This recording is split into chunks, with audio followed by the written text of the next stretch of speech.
Morning বন্ধুরা, দেখো আজকে মঙ্গলবার, এই পুজো আদি পুজো করলো। এই দেখো হনুমান চালিসা পড়ছে, দেখেছো?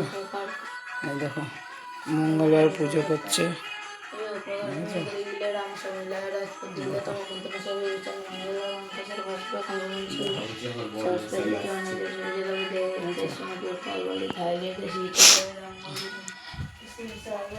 এবার দেখো মঙ্গলবার আমি রান্না করছিলাম, তাই তোমাদের একটু আপডেট দেখলাম আদি কী করে।